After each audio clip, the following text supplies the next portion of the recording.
for maybe 10 minutes or so of meditation, and then I'll talk. And so, starting out by just mindfulness of the body in terms of the posture, just noticing where you're sitting, what's propping you up, and finding a position that gives you stability and ease and alertness, all of those things. So that can be assisted by just planting your feet firmly on the ground. I think we're all sitting in chairs. Shakti may be in a special chair. So grounding your feet, feeling the earth beneath your feet, way beneath for some of us. Extending the spine up to the best of your ability. Tucking the chin just a little bit to lengthen the back of the neck.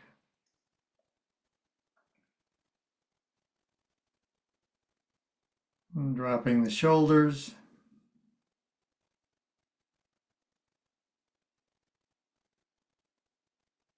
And relaxing the jaw.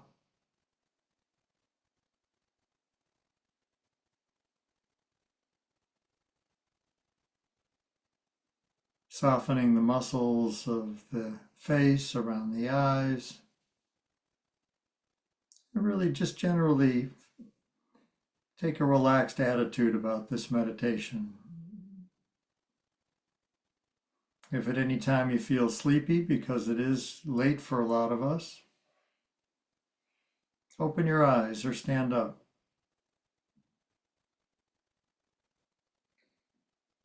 So hearing is part of the body, and I think we'll do a hearing meditation today. It's very quiet where I am, and I don't know what the circumstances of the rest of you are, but I think we'll pay attention to what's in our auditory experience. And that could be some sound arising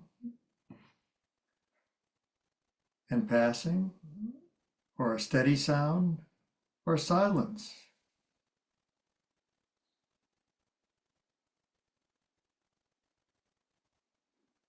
My voice is going to provide some auditory experience.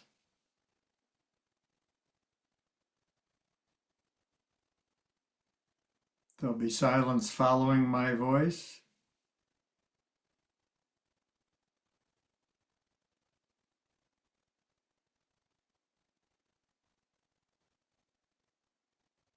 And just allow your mind to echo the silence around you if it is quiet. So sort of accenting the absence of sound and paying very close attention to it and just seeing what the mind's response is to that silence. Not forcing it to be quiet, the mind, but just allowing it to be.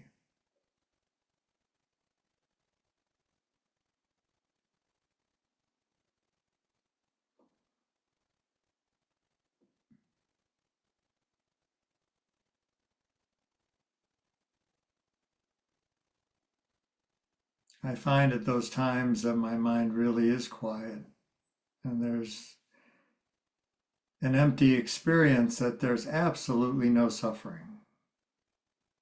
It's a time of ease and peace. And it's easy to miss because it's the absence.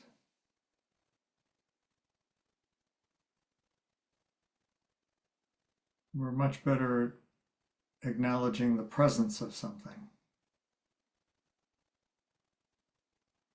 So working with sound and silence, allowing it to be whatever it is.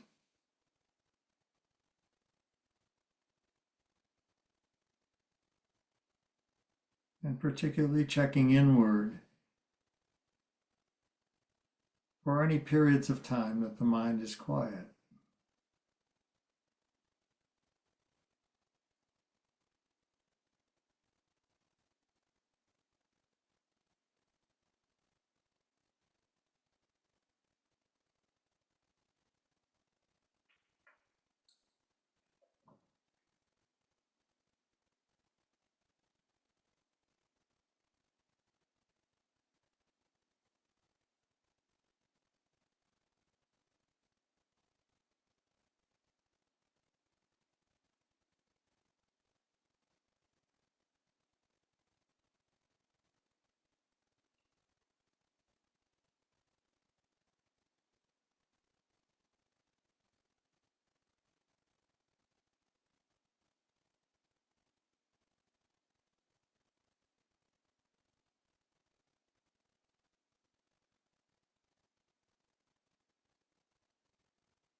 So I want to just say a little bit about the process that I went through thinking about talking tonight. Newt let me know that he would like me to talk. And I had, I don't know how many days, maybe 5 days or so to just sort of think about it. And we've been sort of talking about impermanence, and he wanted me to maybe bring in some aging, but it was left pretty loose. And I kept thinking about teachings of aging, and I'm in the middle of it, so it's up for me. But it seemed like all the ways in were I was not getting very excited about it, and so I just sort of sat with letting whatever wanted to come up. And a couple of nights ago, I was lying in bed about 3 in the morning, which has been an awake time for me for the last, I don't know, 5 days or so for some reason. I don't know if it's the elections or what's going on, but something's waking me up. And I thought of a story that I remember Ajahn Sumedho talked about, and he's an American-born monk in the Thai forest tradition, Ajahn Chah, and he relayed talking with some priests, some Catholic priests, and they asked him if in Buddhism we have any angels. And his response was, well, I don't think you'll be real excited about these angels because our angels are old age, sickness, and death. And so I had this thought, well, let's see. Those are not particularly exciting angels, and maybe not all of them positive in our conventional ways of thinking about life. But who are my angels? Who have been angels in my life? And so that started getting me enthused and interested. And I thought it would be not only a way to kind of talk about karma and how things play out, not knowing, which is a big part of impermanence, in a different way, from a different angle. So I want to talk about the angels in my life. And some of them are just things that happened, and some of them are from long-term relations. And so here we go. Well, I did write down some things here because I wanted to sort of make it chronological. So my first angel would have to be my mother. She was responsible for my first housing in her womb. And I was thinking it was the American plan. I mean, all food provided, and I am very lucky to have had a really great mom. She was a positive force in my life, a very compassionate woman, bright, funny, easy to be around, very supportive of me, and so my mom would have to definitely be the first angel. And I think a lot of the characteristics I have, I can really look at my mom and I can see that that was the origin. Relationship with my dad, who's my second angel, is a little more complex because he was a traumatized person. His father, well, first of all, he immigrated from Belarus at the age of 6 months. His father was an old country Jew, and it was common for discipline to be administered by beating. And he was beaten severely by his father. And it really affected him terribly. And when my grandfather, who I never met, was 40 years old, he died. So my dad was 16 and he never had a chance to really reconcile, but he did have a chance to grab his wrists when one of those beatings was going to occur and say, don't ever touch me again. And he didn't. So at least he was able to have some power in that difficult relationship. But my dad was energetic. He was a very good athlete. He loved baseball. And so from an early age, I was indoctrinated into his sport, and I love baseball and still take, as I mentioned, I still play baseball. And it's a really important part of my life. I love it. And I love the team sport.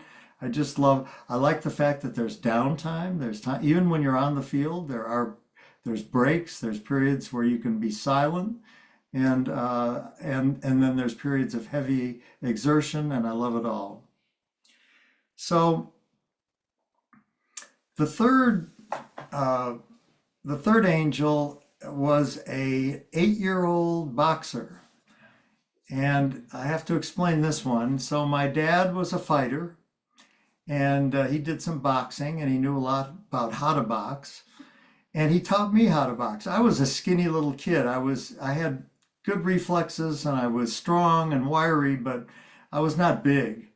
And he wanted me to partake in junior Golden Gloves in Chicago. I grew up on the south side of Chicago. And so he taught me, and we boxed, and he taught me all the moves and leading with the left and how to come across with the right and the whole bit. So I knew how to box. And so I had this fight with this young 8-year-old.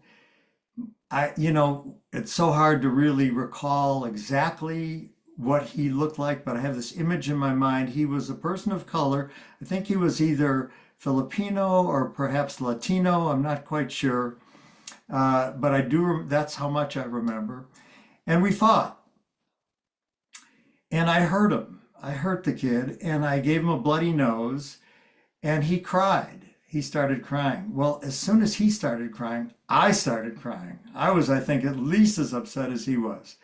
And I think both of my parents figured out that they didn't really have a warrior on their hands. They had more of a lover. And so I don't know what went on behind the scenes, but that was the last fight I had, professional fight I had. And so in a way, he was an angel, because he revealed a part of me to my folks that maybe they hadn't quite figured out up to that point.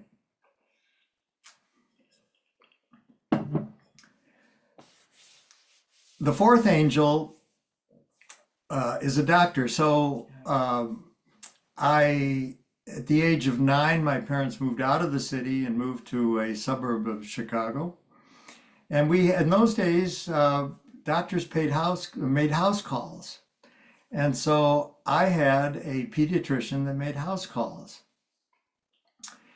And what I realized is that all he had to do was walk in the door, and I felt better. He had a very easy way about him. He was probably exhausted, but he walked really slowly, and I remember, carried the bag and would just sort of saunter into the house and seemed very self-assured and reassuring. And I picked up on that. And so I decided I want to be a doctor. I want to make people feel better. And so that got me on the track of wanting to become a doctor. So he was definitely an angel in my life.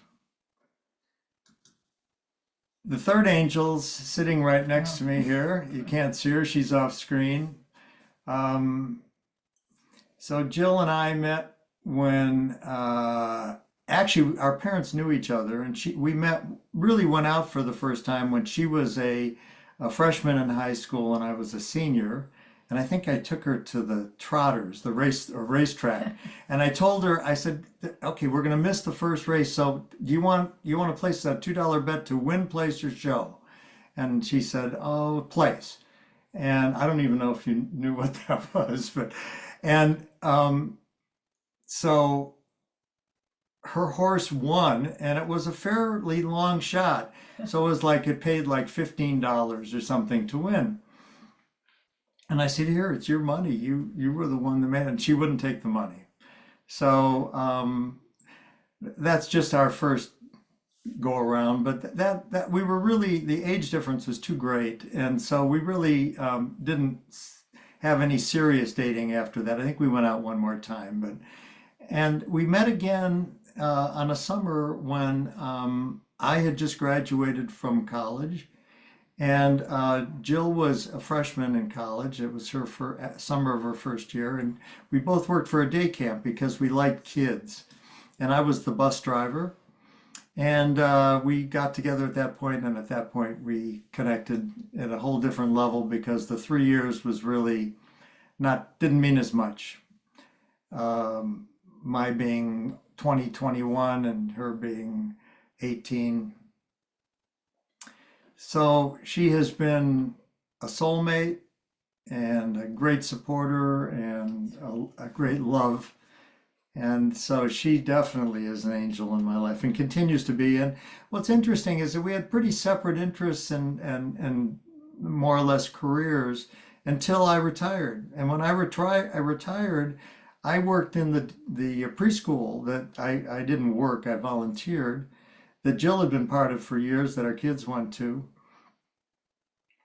And then we took on the prison work. And so we collaborated on both of those. So we've been collaborating for the past many, many, many years. So the sixth angel was an advisor of mine in college. Actually, that's a little out of order because that would have really preceded Jill. So when I went to college, University of Wisconsin, I had in my mind I wanted to be a doctor. I was in pre-med. And the first year of my schooling, I didn't do well. I had a 2.1 average. That's like almost all C's with a little 1-credit course B in there. And starting out my second year, the first 6 weeks exams, I didn't do well on them. I wasn't really exerting myself. I was sort of enjoying the fun of college and binge drinking at that time too.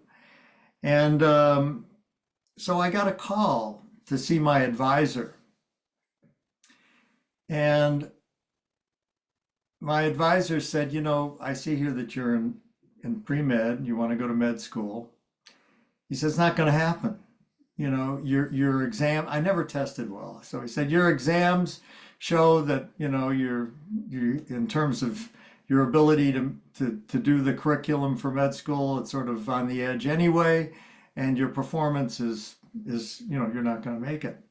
And I really thought at the time, well, I went home and I cried. And I as a young teenage boy at that time of, let's see, I was, at that point, I was 17 and 42.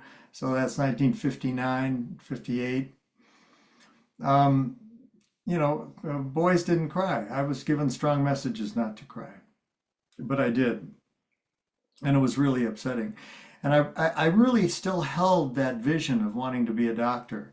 And I decided, you know what? I am gonna knock myself out. I'm just gonna work as hard as I possibly can and see what happens. And as a result of that difficult message to hear, which was what I really needed to hear, I started to really pick up the grades, and I barely made it. I ended up being an honor student, graduating from Wisconsin, and I applied to a bunch of med schools, mostly local, in my state school. And I was put 17th on the waiting list at University of Illinois Med School.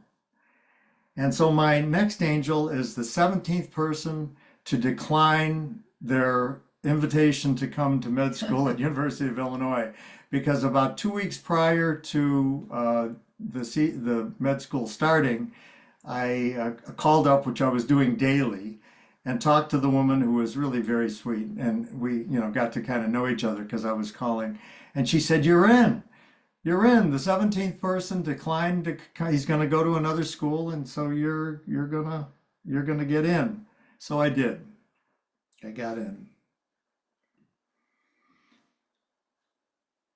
The next angel, and there was a real lesson here for me. The next angel was a man by the name of George Miller. And because I did this, I decided to sort of look him up and see if there's anything I could find out about him. In med school, the first 2 years are all basic sciences. And there's one course that is taught that introduces you to medical examinations and how to use the stethoscope and how to take a history and a physical exam.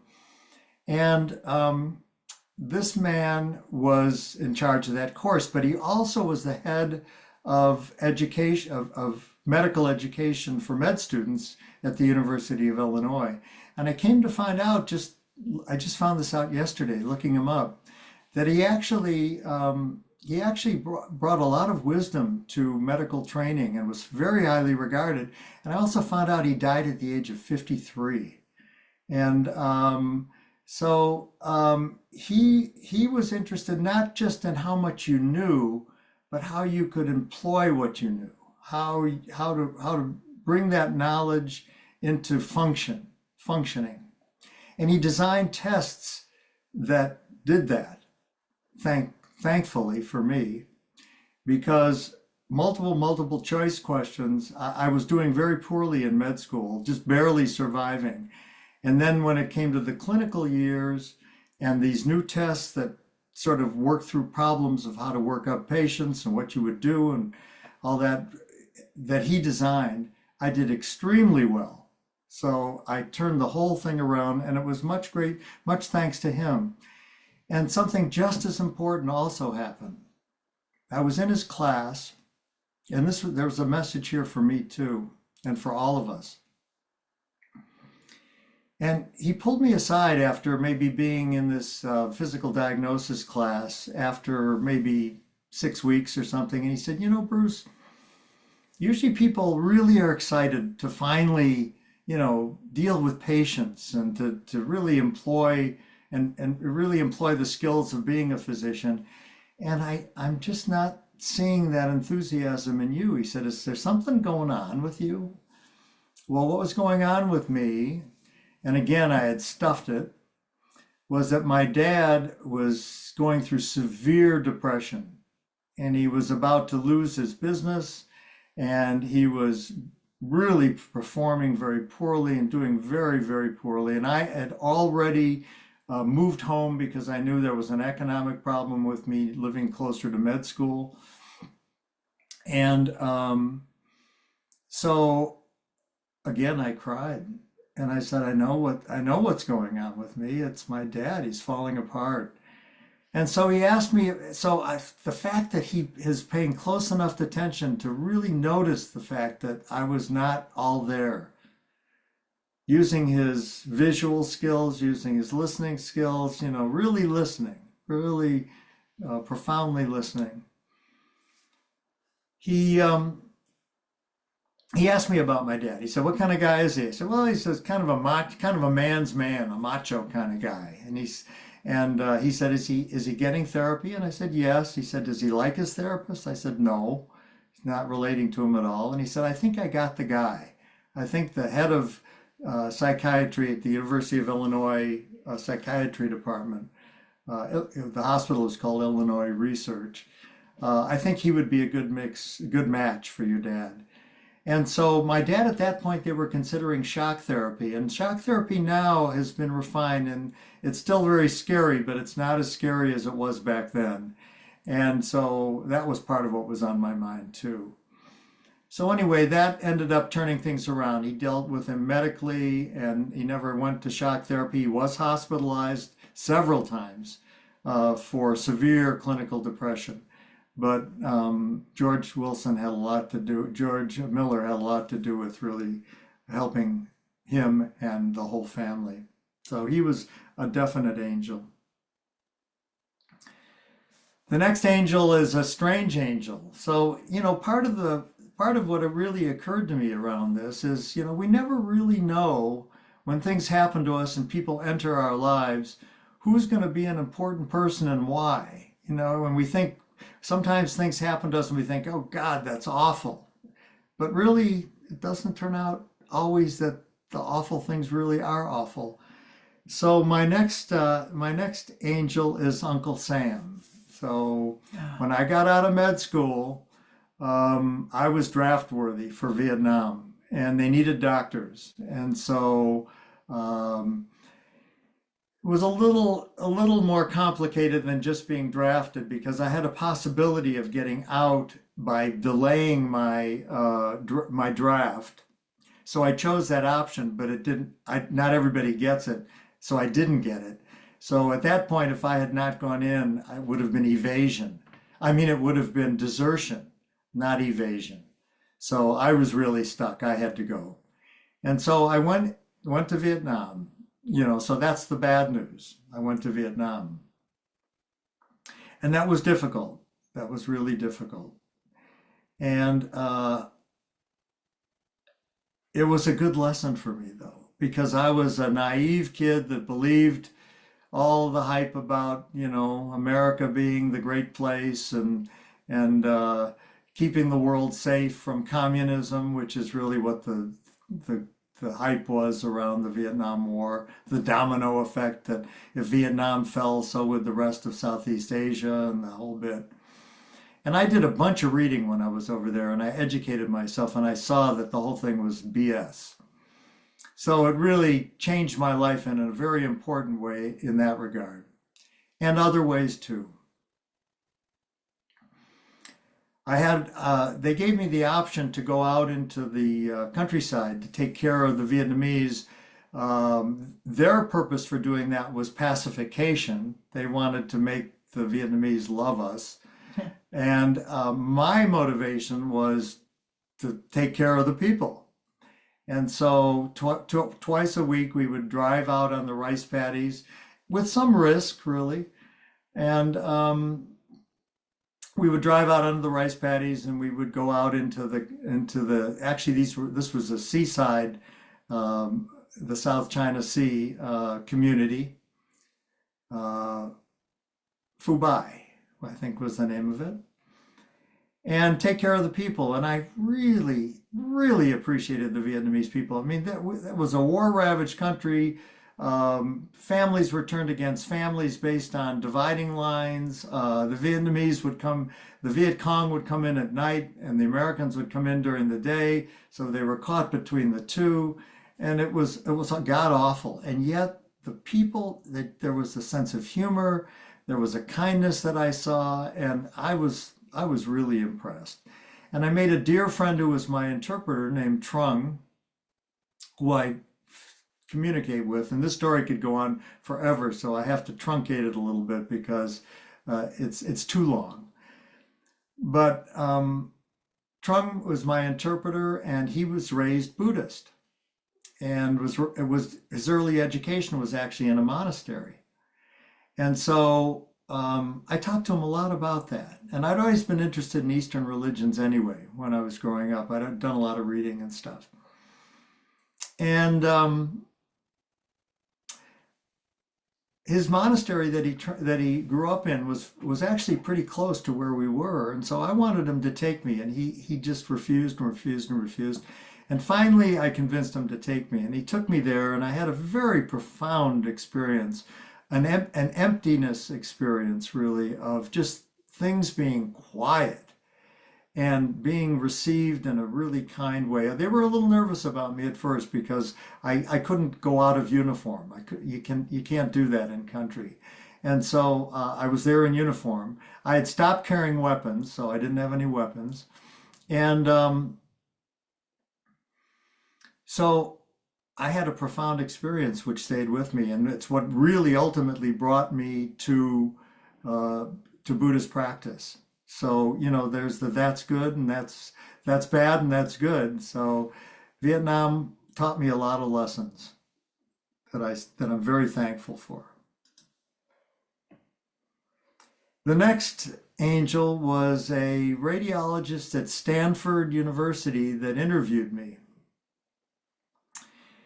And when he interviewed me, he asked me what I did in the summers. And I said I worked at day camp. I worked with children because I love kids. And, that's the way I found peace and happiness.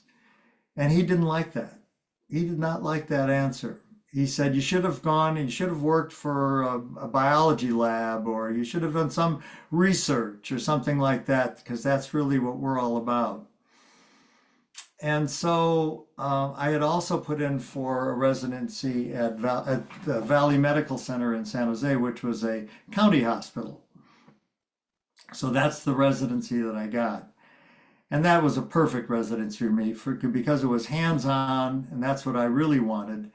And it was a great experience. And I really am thankful that I didn't go to Stanford. In fact, the Stanford residents used to come to Valley Med Center to do hands-on invasive studies, which we did all the time because that's where we were.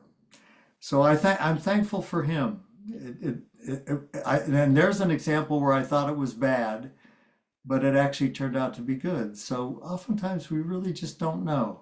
You know, we think we know what's good and what's going to work and what we want, but not always so.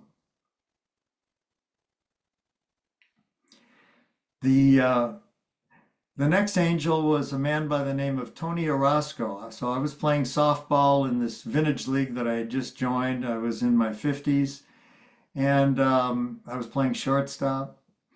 And he hit a ball at me that was a knuckleball. Sometimes when you hit the ball, if you hit it really flat, really well, and you hit a line drive, the ball moves because the seams pick up the air and the ball isn't twisting. And it hit me in the clavicle and it broke my clavicle. And that was bad. That was bad. But there was something good that came of it because it opened up my Thursdays, which was the day I was playing softball. Actually, yes, that was the day I was playing softball, on Thursdays, and that at night. And that was the day. That was the day that Inside Santa Cruz, which turned out to be our sangha that we attend, that was their day that they met. So that opened up that day for us to start going to Inside Santa Cruz that night. And that ended up being our sangha, and it was a very influential part of our life. That's where the prison work started, because the next person was Richard Shankman. And Richard Shankman was at Inside Santa Cruz. He's now up in Oakland. He had done prison work at San Quentin, and he'd done it for, I think, a number of years. Early on, I think in the 90s. And so around 2002, January, which is when I started, Jill started in May 2001, we went in thanks to him, because he had asked for anybody interested to go in, and it took him 1.5 years to actually get the program going. And in that time, we got a little more experience, we did a little training, and we were ready to go in. So he was a really important person, because the next angel really is the men inside, the men that we brought the Dharma to, and that they brought their wisdom to us. And so for the past, by January 1st, it will be 23 years for me. So I'm well into my 23rd year. I've been going into prison, and it's been an amazing part of my life. And just seeing the men inside for who they really are, seeing the trauma that they all endured, every single one of them. Of course, we all have trauma. I mean, I had my own trauma with my dad, and the trauma of Vietnam, even though I made the best of it, but it was traumatic in a lot of ways. I once had to take a gun away from a man who had gotten mentally agitated, really agitated. My medics called me and they said, the colonel wants you to come to his office immediately. He said, you're the one with the most psychological training here, and we've got a guy who's flipped out and he's got a gun, and we need you to see what you can do. So I very gently approached him and said, if you hurt somebody, it's not going to come down well for you at all. And if you give me that gun, I'm pretty sure that you're going to be sent out of country because you've obviously displayed some difficult behavior. And he did. He gave me the gun, and he was shipped out of country. And I'm sure that that was the last of Vietnam that he ever saw or war. So the men inside been such an important part of my life, and Jill's too, I know. And it's not easy. Going in every week is not easy. Some weeks it feels great.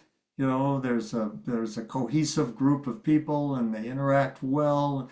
They seem to be hearing the teachings, or in whatever form that is. And when we go into prison, being a level 4, it's a little different, I think, than many of the other folks that go in that other than in like jails, there's just oftentimes not much continuity. So it's very hard for us to pick a theme and to really work that theme and every week come back and develop that theme because the next week there may be one person who was there the week before. And so we have come to just sort of be more spontaneous and to look for what's up, what seems to be happening with the men when they arrive. Maybe it's been a long lockdown. Maybe somebody was just killed on the yard. Maybe somebody's just had a really difficult experience with a loved one and they bring it to the group. So whatever is called for, we try and bring forth. And so, we end up oftentimes with the men inside having very deep and real exchanges, deeper than exchanges we have on the outside. Oftentimes we come and go, wow, that was amazing. And then there's sometimes when we go in and go, not much happened there. So it's really variable for us, but the whole experience is valuable. And there is another side of going into prison, not only the men we go in with, but what Vicky has named the rolling sangha. And that is those of us who go in together. So we now have 6 people who are potentially go in, but it doesn't seem like there's usually more than 4, maybe occasionally 5. And I think one time all 6 of us went in. And when we drive in together and we talk Dharma and we share our personal experiences. And it's a treat. It's a real treat. It's a treat. And we decompress when we come back. We talk about what we've done and what went well and what didn't go so well. And so we learn from each other's experiences. So that's Nancy and Dora and David Hoffendahl is not here, and Vicky who's here, Jill, and that's it, isn't it? And me, right? So I think I'm going to stop there. Just sort of hoping that what you can take from this is just start thinking about who your angels are and how often things don't quite go the way you think they're going to go. Some of your angels may end up being very difficult experiences or difficult people, or people who brought something to you that you really didn't want. And those can be really teaching times for us, especially as Buddhists. I think we have to open to those to the best of our ability. So I'll leave you at that. Thank you.